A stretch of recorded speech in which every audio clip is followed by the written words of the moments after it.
ஓம் நமோ நாராயணாய. லட்சுமி கடாட்சி நேயர்கள் அனைவருக்கும் வணக்கம். இந்த பதிவில் சுவாமி ராமானுஜர் பற்றி பார்க்கலாம். ராமானுஜ ஜெயந்தி வருகிறது. சித்திரை மாதம் வந்தாலே ராமானுஜ ஜெயந்தி வந்துடும். சுவாமி ராமானுஜர் அவதாரம் செய்த தினத்தை தான் ராமானுஜ ஜெயந்தி என்று சொல்வோம். சுவாமி எப்பொழுது அவதாரம் செய்தார்? சித்திரை மாதம் 1017ஆம் ஆண்டு சித்திரை மாதம் சுக்லபட்ச பஞ்சமி திதியும் திருவாதிரையும் கூடிய தினத்தில் சுவாமி அவதாரம் நிகழ்ந்தது. 1017ஆம் ஆண்டு சுவாமி அவதாரம் செய்து இன்றோடு அதற்கு 1000 ஆண்டுகள் 2017 1010 ஆண்டுகள் ஆகிவிட்டது.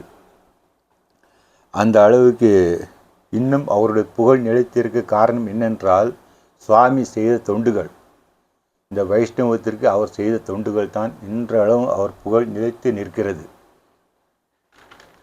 சுவாமி எப்படி அவதாரம் செய்தார் என்று அதை பற்றி பார்த்துருவோம். அதாவது அவருடைய தாய் தந்தையருக்கு வெகு நாட்களாக குழந்தை பாக்கியம் இல்லை.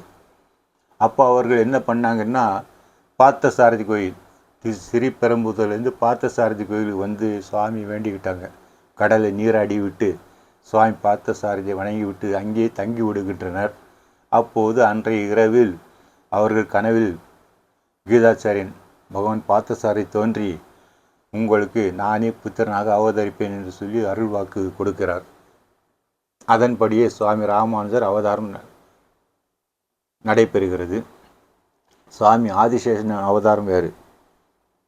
அந்த சுவாமி ராமானுஜர்னு தன் தந்தையாரிடமே எல்லா கலைகள் கற்றுக்கொண்டார். வித்யாபியாசம், வேதம் எல்லாமே அவர் தந்தையார் மூலம்தான் எல்லாமே கற்றுக்கொண்டார்.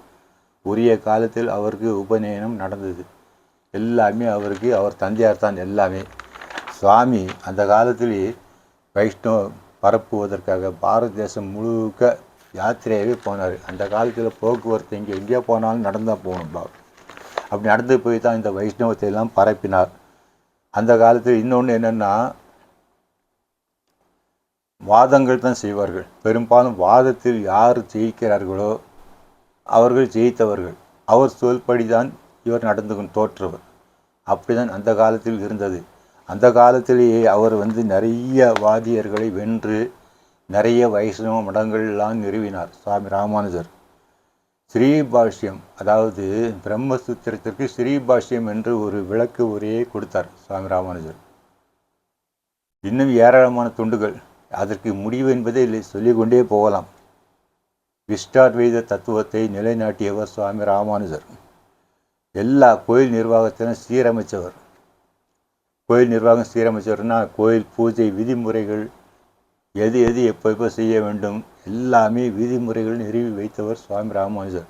அவர் ஏற்படுத்தி அந்த விதிகளின்படி தான் இன்று அளவும் எல்லா பெருமாள் கோயில்களில் பூஜை புனஸ்காரங்கள் செய்யப்படுகின்றன. குறிப்பாக ஸ்ரீரங்கம் எல்லாம் அவர் என்ன சொன்னாரோ அதன்படி தான் எல்லா பூஜைகள் அங்கு நடைபெறுகின்றன. சுவாமி நிறைய துண்டுகள் ஆற்றியால். இன்னொன்று என்னன்னா, முக்கியமாக 8 எழுத்து மந்திரத்தை இந்த உலகத்துக்கு உபதேசம் செய்தவர் சுவாமி ராமானுஜர். அதாவது எப்படின்னா, ஒரு நாள் அவருடைய அந்த மந்திரம் உபதேசம் செய்யும் போது அவருடைய குரு திருக்கோஷ்டியர் நம்பி வராரு. இதை கேள்விப்பட்டு வராரு.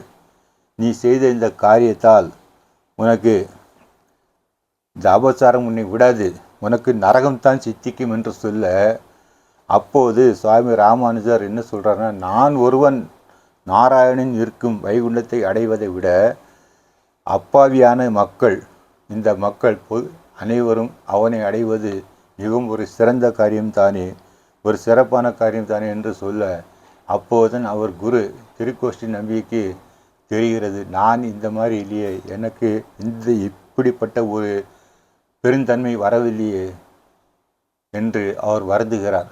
வருந்தி சுவாமி ராமானுஜரை பாராட்டி, எம்பெருமானார், இன்று முதல் நீர் எம்பெருமானார் என்று அழைக்கப்படுவாராக சொல்லி அவருக்கு வாழ்த்துகிறார். எம்பெருமானார் என்ற திருநாமம் அவருக்கு சூட்டப்படுகிறது. ஏராளமான வைஷ்ணவத்தில் ஏராளமான தொண்டுகள் செய்தவர் சுவாமி ராமானுஜர். எங்கு போனால் பாத யாத்திரையாகவே சென்று எல்லாமே வாதியர்களை வென்று நிறுவியவர். 120 ஆண்டு காலம் வரை இந்த பூலோகத்தில் சிறப்பாக வாழ்ந்தவர் சுவாமி ராமானுஜர். அவருடைய அருள் நமக்கு அனைவரும் கிடைக்க வேண்டும் என்று நாம் பிரார்த்திக்கிறேன். மங்கள அனுபவத்து.